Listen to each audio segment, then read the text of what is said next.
நேயர்களுக்கு வணக்கம். இன்று நம்மோடு இணைந்திருப்பது மூத்த பத்திரிகையாளர் திரு என் கே மூர்த்தி சார் அவர்களிடம் சில கேள்விகள் கேட்க இருக்கிறோம். சார் வணக்கம் சார். சாணக்கியா யூடியூப் சேனல்ல திரு ரங்கராஜ் பாண்டே அவர்கள் கருத்து கணிப்பு வெளியிட்டிருக்காரு. அதை பத்தி நீங்க என்ன நினைக்கிறீங்க சார்? பாத்தீங்களா சார்? அது தினமலர், சாணக்கியா இவங்க ரெண்டு நிறுவனங்களும் சேர்ந்து அந்த கருத்து கணிப்பை வெளியிட்டிருக்கு. முதல்ல அந்த கருத்து கணிப்பை பத்தி பேசுறதுக்கு முன்பு இந்த தினமலர் யாரு, அந்த சாணக்கியா தொலைக்காட்சி திரு ரங்கராஜ் பாண்டே யார் அப்படின்றத நம்ம முதல்ல புரிஞ்சுக்கணும். அப்படின்னாதான் அவங்க கருத்து கணிப்பு எந்த அளவுக்கு அது சரியா இருக்கும் அப்படின்றத நம்ம பேசினா அது நம்மளை பார்க்குற, நம்மளை ஃபாலோ பண்ற அந்த நம்ம ஃபாலோவர்ஸுக்கு அது புரியும். முதல்ல தினமலரும், சாணக்கியா, துக்ளக்கு, ஆனந்த விகடன் இப்படி போன்ற சில பத்திரிகைகள் எல்லாமே திராவிட இயக்கங்களுக்கும் திராவிட முன்னேற்ற கழகத்துக்கும் தொடர்ந்து எதிரான கருத்துக்களை பரப்பிட்டு வரக்கூடிய ஒரு நிறுவனங்கள் இவங்கெல்லாம். இவங்களுடைய பின்னணி என்ன அப்படின்னு கேட்டீங்கன்னா, இடஒதுக்கீடை முதல்ல நசுக்கணும். நாம யாருமே இடஒதுக்கீடு மூலமாக படித்து விடக்கூடாது, வேலை வாய்ப்புல இடம்பெற்று விடக்கூடாது அப்படின்றதுல மிக தெளிவா அதை காலி பண்றதுல நம்மளுடைய படிப்பை, அதாவது பிற்படுத்தப்பட்ட, ஒடுக்கப்பட்ட, தாழ்த்தப்பட்ட மக்கள் படித்து விடக்கூடாது என்பதற்காகவே கடுமையா வேலை செய்து கொண்டிருக்கக்கூடிய நபர்கள்ல மிக முக்கியமான நபர்கள் தினமலர், திரு ரங்கராஜ் பாண்டே, திரு ஆடிட்டர் குருமூர்த்தி, ஆனந்த விகடன், இந்த நிறுவனங்கள் எல்லாமே இப்படிதான் அவங்க தொடர்ந்து முயற்சி செஞ்சுருக்கிறாங்க. உதாரணத்துக்கு ஒண்ணு சொல்லணும்னா, 1921 நீதி கட்சியில ஆட்சியில் இருந்த டைம், நீதி கட்சி ஆட்சியில் இருந்த நேரம், அந்த காலகட்டத்துல அவங்க ஆட்சிக்கு வந்த உடனே முதலா செஞ்ச வேலையை என்னன்னு கேட்டீங்கன்னா, பிற்படுத்தப்பட்ட மக்கள், தாழ்த்தப்பட்ட மக்கள் அவங்க படிப்புலையும் கல்வியிலையும் வேலை வாய்ப்புலையும் அவங்களுக்கு முக்கியத்துவம் கொடுக்கணும் அப்படின்னு சொல்லிட்டு ரெசர்வேஷனை கொண்டுட்டு வந்தாங்க. 1927 ஜிஓ பாஸ் பண்ணி ஏன் அந்த ஜிஓ கொண்டுட்டு வர தேவை ஏற்பட்டது அப்படின்னு சொல்லி கேட்டீங்கன்னா, அந்த காலகட்டத்துல பள்ளிகளிலையும் கல்லூரிகளிலையும் மற்ற வேலை வாய்ப்புகள்ல எல்லாத்திலுமே பார்ப்பனர்கள் மட்டும்தான் ஆதிக்கம் செலுத்திட்டு. பள்ளிக்கூடமா, கல்வி நிறுவனமா, அது அவங்களுடைய கோட்டை, அவங்களுக்கு சொந்தமானது. பிற்படுத்தப்பட்ட, ஒடுக்கப்பட்ட, பொருளாதாரத்துல மிகவும் வஞ்சிக்கப்பட்ட நபர்கள் யாருமே பள்ளிக்கூட நிழல கூட ஒதுக்க முடியாது. அந்த மாதிரி கல்வியை நமக்கு மறுக்கப்பட்டிருந்த காலகட்டத்துல நீதி கட்சி ஆட்சிக்கு வந்திருந்தாங்க. அந்த நேரத்துல 1921 இருந்து அந்த இடஒதுக்கீடை கொண்டு வந்தாங்க. 1927 அதை பாஸ் பண்ணாங்க, ஜிஓவா கொண்டு வந்தாங்க. அப்போது ஒரு பெண்மணி செண்பகம் துரைராஜன் அப்படின்னு சொல்லிட்டு பார்ப்பனிய பெண், ஐயர் பெண், கவனத்தில் வச்சுக்க. அந்த பெண், நான் மருத்துவக் கல்லூரியில சீட்டு கேட்டேன், சீட்டுக்கு அப்ளை பண்ணியிருந்தேன். அப்படி அப்ளை பண்ணும்போது எல்லா சீட்டும் ரிசர்வேஷன்ல ஃபுல் ஆயிடுச்சு. பிற்படுத்தப்பட்ட மக்கள் எல்லாம் படிக்க ஆரம்பிச்சிட்டாங்க, படிக்கிறாங்க, ஜாதியினுடைய அடிப்படையில படிக்கிறாங்க.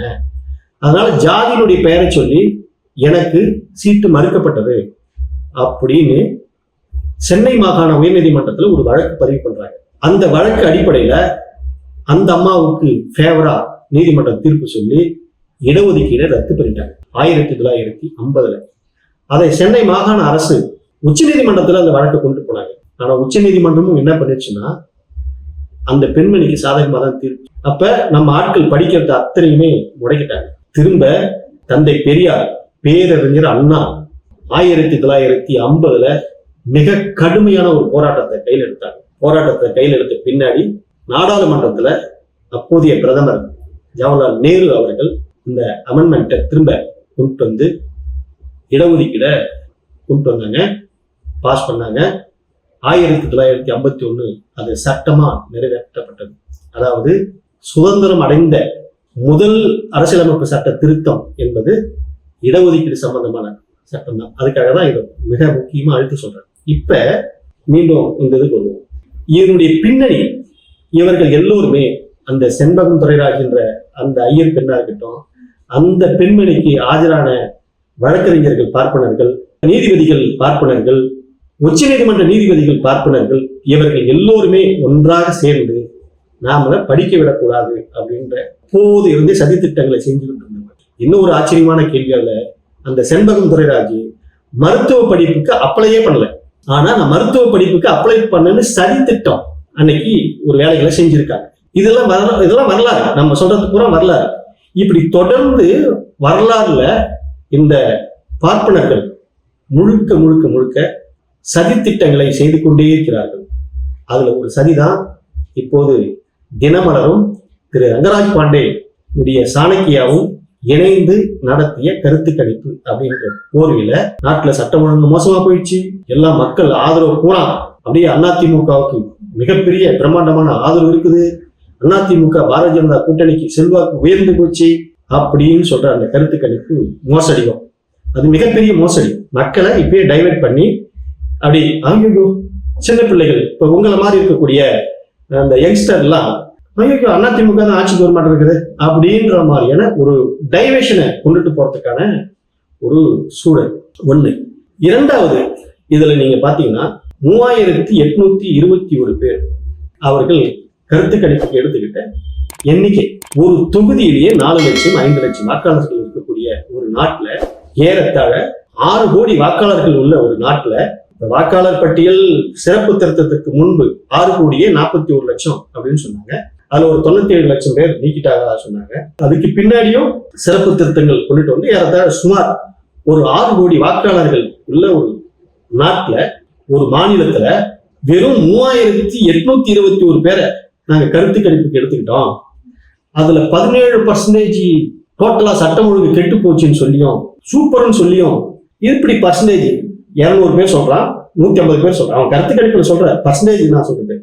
150 பேர் மிக சூப்பர்ன்றோம், 150 பேர் பரவாயில்லைன்னு சொல்லி இப்படி எல்லாம் அந்த கருத்து கணிப்பை, அது லாஜிக், அதாவது அந்த வார்த்தையை ஜாலங்களை போட்டு போட்டு போட்டு போட்டு குழப்பி மக்களை டைவர்ட் பண்றதுக்கான அந்த முயற்சியினுடைய ஒரு பகுதி தான் ரங்கராஜ் பாண்டியனுடைய அந்த கருத்து கணிப்பு வெளியீடு. இது மிகப்பெரிய ஒரு மோசடியான ஒரு கருத்து கணிப்பு. இதுதான் நம்ம தமிழர்கள் மிக கவனமா இருக்கணும். இவங்க திட்டமிட்டு என்ன பண்ணுவாங்க அப்படின்னு சொல்லி கேட்டீங்கன்னா, இவங்க எல்லாமே இப்ப உயர் பதவியில உட்கார்ந்துட்டு இருக்காங்க. தமிழ்நாட்டு மீடியாவை தீர்மானிக்கக்கூடிய சக்தியாகவும் இப்போது ரங்கராஜ் பாண்டே, ஆடிட்டர் குருமூர்த்தி, ஆனந்த விகடன் நிறுவனம், ஹிந்து, தினமலர், தினமணி, இப்படி இவங்க தான் தமிழ்நாட்டில் இருக்கக்கூடிய அதாவது ஊடகங்கள்ல ஆதிக்கத்தை செலுத்தி 6 கோடி வாக்காளர்கள் உள்ள ஒரு மாநிலத்துல ஒரு 5-6 நிறுவனங்கள் இவங்க மட்டும் நின்று என்ன பண்றாங்கன்னு கேட்டீங்கன்னா, தமிழர்களை திசை திருப்புற வேலைகளை முயற்சிகளை இவங்க தொடர்ந்து செஞ்சுக்கிட்டே இருக்காங்க. அதுல ஒரு பார்ட்டு தான் சாணக்கியாவுடைய திரு ரங்கராஜ் பாண்டே அவர்கள் வெளியிட்டுள்ள கருத்து கணிப்பு. மிக மோசடியான ஒரு கருத்து கணிப்பு இது. இந்த தேர்தல் நடந்தா கூட அதிமுக ஜெயிக்கிற மாதிரி அதுல கருத்து கணிப்பு சொல்லியிருந்தாங்க சார். அதை பத்தி நீங்க என்ன நினைக்கிறீங்க சார்? தமிழ்நாட்டுல பாரதிய ஜனதா கட்சிக்குன்னு ஒரு வெறுப்பு இருக்கு. பாரதிய ஜனதா கட்சின்னா அது அதாவது ஒரு தீண்டத்தகாத கட்சி, குறிப்பா இந்துக்களுக்கு எதிரான கட்சி. ஏன் இந்துக்களுக்கு எதிரான கட்சி? ஆனா அவங்க சொல்லுவாங்க இந்துக்களுடைய கட்சி இது பாரதிய ஜனதா கட்சி அப்படின்னா அவங்க உங்களை பறைச்சாற்றி விளம்பரம் படுத்திக்கிட்டு இருப்பாங்க. இந்துக்களுக்கு முழுமையான எதிரி யாரு அப்படின்னு சொல்லி கேட்டீங்கன்னா பாரதிய ஜனதா கட்சி தான். அது இங்க தமிழ்நாட்டு மக்கள் புரிஞ்சு வச்சிருக்காங்க. அதனாலதான் பாரதிய ஜனதா கட்சி எந்த ரூபத்துல வந்தாலும் மக்கள் இங்க அடிச்சு விரட்டுவாங்க. உதாரணத்துக்கு ஏன் அவங்க இந்துக்களுக்கு எதிரான கட்சி அப்படின்னு சொல்லி கேட்டா, தமிழர்கள் படிக்க வைக்கணும், தமிழர்களுடைய பிள்ளைகளை படிக்க வைக்கணும், வேலை வாய்ப்பை உண்டாக்கணும் அப்படின்னு திராவிட முன்னேற்ற கழகத்தினுடைய முதலமைச்சர் திரு மு க ஸ்டாலின் அவர்கள் தொடர்ந்து முயற்சி செய்துட்டு இருக்காங்க. கல்லூரிக்கு வந்துரு, உங்களுக்கு 1000 ரூபாய் தரேன், பள்ளி படிப்பு முடித்த உடனே உங்களுக்கு 1000 ரூபாய். இங்க என்னென்னலாம் வேலை செஞ்சுட்டு இருக்கிறாங்க கல்விக்காக அப்படின்னு கேட்டா, நீங்க பஸ்ல ஏறி போனீங்கன்னா பஸ் ஃப்ரீ, கல்லூரிக்கு போயிட்டீங்கன்னா 1000 ரூபாய், பள்ளிக்கு போனீங்கன்னா சீருடை free, cycle free, laptop free, இப்படி எல்லாமே ஒரு அரசாங்கம் கொடுத்து கொடுத்து கொடுத்து மாணவர்களை இளைஞர்களை படி படி படி படின்னு உற்சாகப்படுத்தி தூண்டிக்கிட்டே இருக்கக்கூடிய ஒரு கட்சி திராவிட முன்னேற்ற கழகம், ஒரு ஆட்சி திராவிட மாடலுடைய ஆட்சி. ஓகேவா? இந்த மாணவர்கள் படிப்புக்காக ஒதுக்கக்கூடிய நிதி இருக்குல்ல, 3500 கோடிக்கு மேல இப்ப மத்திய அரசாங்கம் நிறுத்தி வச்சிருக்கு. இப்ப படிக்கிறவன் பூரா யாரு? இந்துக்கள் தானே, பெரும்பான்மை இந்துக்கள் தானே. அப்ப இந்துக்கள் படிக்க கூடாதுன்னு சொல்லக்கூடிய கட்சி பாரதிய ஜனதா கட்சி. இந்துக்களுடைய பிள்ளைகள் படிக்க கூடாதுன்னு அந்த பிள்ளைகளுக்கு பணம் அனுப்பாத தடை விதிச்சிருக்கக்கூடிய கட்சி பாரதிய ஜனதா கட்சி. இப்ப அந்த கட்சி அதிமுகவோட கூட்டணி சேர்ந்துட்டு வந்திருக்குது அப்படின்னு சொல்றாங்க. இது எப்படி வெற்றி வாய்ப்பு அந்த கட்சிக்கு இருக்கும்? அந்த கட்சிக்குன்னா பாரதிய ஜனதா கட்சிக்கு இங்க சிறுபான்மையினர் ஓட்டு போட மாட்டாங்க. சிறுபான்மையினர் யாரு?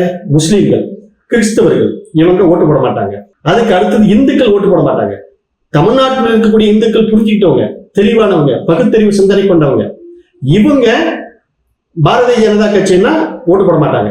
பாரதிய ஜனதா கட்சி கூட்டணி வச்சிருக்கனாவே எப்பா அவன் திருட்டு பையன் வரான்பா, சொம்பு எடுத்து உள்ள வைப்பா அப்படின்வாங்க. வராம்பாரு ஒருத்தன், அவனை சொம்பு எடுத்து உள்ள வை அப்படின்னு சொல்லுவாங்கல்ல, அந்த மாதிரி பாரதிய ஜனதா கட்சிக்காரன் ஒருத்தன் உள்ள வரானாவே ஐயோயோ வந்துட்டான்பா, இவன் எத்தனை பெண்களை கெடுக்க போறாங்களோ, பாலியல் தொல்லை கொடுக்க போறாங்களோ, இவனு என்ன நாட்டை சீரழிக்க போறாங்களோ, மணிப்பூர்ல 2 பெண்களை நிர்வாணமாவே அடிச்சு கூட்டு போனானுங்களே, அந்த மாதிரி இங்க ஏதாவது பண்ணிடுவானுங்களோ அப்படின்ற அச்சம் தமிழ்நாட்டு மக்களுக்கு. அதனால பாரதிய ஜனதா கட்சியோட அதிமுக கூட்டு சேர்ந்து தன்னுடைய அதிமுகவுடைய ஓட் பேங்க் இருக்குல்ல, அது இழந்துருச்சு. குறிப்பா கடந்த 2021 சட்டமன்ற தேர்தலில் பிஜேபி கூட கூட்டணி வச்சதுனாலதான் அதிமுக தோல்வி அடைஞ்சது. பிஜேபி கூட கூட்டணி வைக்காம இருந்தாங்கன்னா அதிமுகவுடைய ஓரளவு செல்வாக்கு அவங்க இருந்திருக்கலாம். பிஜேபி கூட கூட்டணி வச்சதுனாலதான் அதிமுக தோல்வி அடைஞ்சது. அதே தோல்விதான் 2026லயும் கிடைக்கும். ஆனா இதையெல்லாம் மறைப்பதற்காகவும் மடைமாற்றம் செய்வதற்காகவும் தான் திரு ரங்கராஜ் பாண்டே அவர்கள் இப்படி ஒரு வேலைகளை இப்ப முன்னெடுப்பா முயற்சி செய்துக்கிட்டு ஆரம்பிச்சிருக்காங்க. இப்பவே தேர்தல் தேதி அறிவிக்கல, தேர்தலுக்கான இன்னும் வேலைகள் தொடங்கவே இல்லை. ஆனா இவங்க வேலைகளை ஆரம்பிச்சிட்டாங்க. மக்களை எப்படி அவங்க பக்கம் கொண்டு போலாம் அப்படின்ற மாதிரி திசை திருப்பலாம். ஏன்னா இன்னைக்கு மக்கள் எப்படி இருக்காங்க அப்படின்றத நம்ம தமிழ்நாட்டு மக்கள் எப்படி இருக்காங்க அப்படின்றத நம்ம ஓரளவு புரியணும். ஏன்னா 2021 தேர்தல் அப்ப ஸ்டாலினுக்குன்னு ஒரு ஓட் பேங்க் கிடையாது. திமுக கூட்டணிக்கு தான் ஓட் பேங்க். ஆனா இன்னைக்கு என்ன நிலைமை அப்படின்னு சொல்லி கேட்டீங்கன்னா, ஒவ்வொரு மகளிருக்கும் ஒவ்வொரு குடும்ப அட்டைக்கும் மாதம் 1000 ரூபாய் கொடுக்குறாங்க. ஏறத்தாழ 1,30 லட்சம் குடும்பங்களுக்கு இன்னைக்கு மாதம் 1000 ரூபாய் போயிட்டு இருக்கு. அது இல்லாம நான் முதல்வர் திட்டம், புதுமை பெண் திட்டம், லேப்டாப், இப்படி எண்ணற்ற திட்டங்கள் மூலமா ஒவ்வொரு குடும்பத்துக்கும் ஸ்டாலினுடைய ஸ்கீம் போகாத குடும்பமே இல்லை, வீடே இல்லை. அது எந்த வீடா இருந்தாலும் சரிதான். உங்க வீட்டுல ரேஷன் கார்டு இருக்குல்ல, 1000 ரூபாய் வந்திருக்குல்ல, அப்ப உங்க அம்மா கட்டாயம் நீங்க டிவிக்கேன்னு சொல்லுங்க, அல்லது உங்க அப்பா இன்னொரு கட்சி சொல்லட்டும், ஆனா உங்க வீட்டுல உறுதியா ஒரு ஓட்டு உண்டு இல்ல திமுகவுக்கு. அப்படிதான் இப்ப நீங்க மொத்த வாக்காளர்கள்ல இன்னைக்கு ஸ்டாலினுக்குன்னு இருக்கக்கூடிய ஓட் பேங்க் கணிசமான ஒரு பர்சன்டேஜ், கணிசமான அளவுக்கு இருக்கு. முன்ன கலைஞருக்குன்னு ஒரு ஓட் பேங்க் இருக்கும், எம்ஜிஆருக்குன்னு ஒரு ஓட் பேங்க் இருக்கும், ஜெயலலிதா பேர் சொன்னா ஒரு ஓட் பேங்க் இருக்கும். ஆனா இன்னைக்கு ஸ்டாலினுக்குன்னு ஒரு ஓட் பேங்க் உருவாயிடுச்சு. அதை யாராலையுமே மறுக்க முடியாது. பெண்களுக்கான இலவச பேருந்து, மகளிர் உரிமை திட்டம், இதையெல்லாம் இன்னைக்கு பெரிய பிளஸ் திமுக. ஆனா அந்த சைட்ல எடப்பாடி பழனிசாமிக்கு ஒரே ஒரு ஓட்டு கூட கிடையாது. அதிமுகவுடைய ஓட்டு இருக்கு, ரெட்டலைக்கு ஓட்டு இருக்குது. ரெட்டலை பார்த்தா இப்ப உங்க பாட்டியோ யாரோ இருக்காங்க, வீட்டுல தாத்தாவோ யாரோ இருக்காங்க அப்படின்னு சொல்லி கேட்டீங்கன்னா ரெட்டலை பார்த்த உடனே ஒரு ஓட்டு போட்டுருவாங்க. அது அவங்க நீண்ட காலமா போட்டுட்டு இருக்கிற வழக்கம், ஓட்டு போட்டுருவாங்க. ஆனா எடப்பாடி பழனிசாமிக்குன்னு ஒரு ஓட்டு இருக்குதா அப்படின்னு கேட்டா இல்ல. தவிர்த்துட்டு நரேந்திர மோடி அமித்ஷாவுக்குன்னு ஓட்டு இருக்குதா அப்படின்னு கேட்டா இங்க வெறுப்பு தான் இருக்குது. நரேந்திர மோடி மேலையும் அமித்ஷா மீதும் இங்க வெறுப்பு தான் இருக்குது. அந்த கட்சியினுடைய மாநில தலைவர் இருக்காங்க, நயினார் நாகேந்திரன் இருக்காருல்ல, அவருக்கு யாராவது ஓட்டு போடுவாங்களா, அவர் பேர் சொன்னா யாராவது ஓட்டு போடுவாங்களா அப்படின்னு சொல்லி கேட்டா நிச்சயமா கிடையாது. அதே மாதிரி நீங்க பாட்டாளி மக்கள் கட்சியினுடைய தலைவர் அன்புமணி ராமதாசன் சொல்றாருல, அவர் அப்பாவையே கூட வச்சுக்காதவர், அப்பாவுக்கே துரோகம் செஞ்சவர். அவர் பேரை சொன்னாவே இன்னைக்கு பல இடங்கள்ல காரி துப்புறான், முகத்தை சுழிக்கிறான். டேய், ராமதாஸ் எவ்வளவு பெரிய ஆளு, அவர் ஒரு கட்சியை தொடங்கி எவ்வளவு பெரிய போராட்டங்களை நடத்தி எவ்வளவு பெரிய சாதனைகள் எல்லாம் அந்த முன்னெடுத்து கொண்டுட்டு போன ஆளு, ஒரு புரட்சிகரமான ஒரு ஆளு. அவருக்கு மகனா பிறந்துட்டு அவர் வீட்டிலேயே முடக்கி வச்சுட்டு அந்த கட்சி கபலீகரம் செஞ்சுட்டு அவர் அழுகுறாரு, கதறாரு, கண்ணீர் விடுறாரு. அவருக்கு மகனா பிறந்த ஒருத்தர் இவர் பேரை சொன்னா யாராவது ஓட்டு போடுவானா? எங்கேயாவது யாராவது அன்புமணி பேரை சொல்லி ஒருத்தன் ஓட்டு கேட்டா காரி துப்புவான். அந்த அளவுக்கு தான் இன்னைக்கு அன்புமணியாக இருக்கட்டும், பிஜேபியா இருக்கட்டும், நாம் தமிழரா இருக்கட்டும், இவங்களுக்கு எல்லாத்துக்குமே அந்த மாதிரிதான் ஒரு பாடம் இருக்குது. அதே இடத்துல அதிமுகவை எதிர்த்து அதிமுகவை மீட்போம் அப்படின்னு சொல்லி ஒரு புரட்சிகரமான சிந்தனையோட அமமுகன்னு ஒரு கட்சியை தொடர்ந்தார் டிடிவி தினகரன். என்ன ஆயிடுச்சு, இன்னைக்கு அந்த சைடில் போனீங்கன்னா, தேவர் கம்யூனிட்டி இருக்கக்கூடிய அந்த சைடில் போனீங்கன்னா, டிடிவி தினகரன் முகத்துல காரி துப்பாத குறை. நீயே அதிமுக மீட் பண்ணு சொல்லிட்டு தான் கட்சியை தொடங்குங்க. இன்னைக்கு அங்க கூட போய் உட்காந்துக்கிட்டு அண்ணன் எடப்பாடி பழனிசாமி அவர்கள் அப்படின்னு சொன்னா ரசிப்பாங்களா? யாராவது ஏத்துக்குவாங்களா? இது முற்றிலும் முழுக்க முழுக்க ஒரு பொருந்தாத, ஜனநாயக அடிப்படையில பாத்தீங்கன்னா மக்கள் ஏற்றுக்கொள்ள முடியாத கூட்டணி தான் அதிமுக, பாரதிய ஜனதா கட்சி, பாட்டாளி மக்கள் கட்சி, அமமுக சொல்லக்கூடிய இந்த கட்சிகள் எல்லாமே அப்படி ஒரு மக்களால் புறக்கணிக்கப்பட்ட ஒரு கட்சி தான் இந்த கட்சிகள். இவங்க ஜெயிச்சுடுவாங்க அப்படின்னு சொல்லிட்டு அவரு திரு ரங்கராஜ் பாண்டே அவர்கள் ஒரு கருத்து கணிப்பு வெளியிட்டு, நீங்க சொன்ன மாதிரி மக்களை குழப்பி மடமாற்றம் செய்து மோசடியை நிறைவேற்றுவதற்காக இப்ப இருந்தே தொடங்கி இருக்கிறாங்க அப்படின்றது தான் நம்ம இதை பார்க்கிறோம்.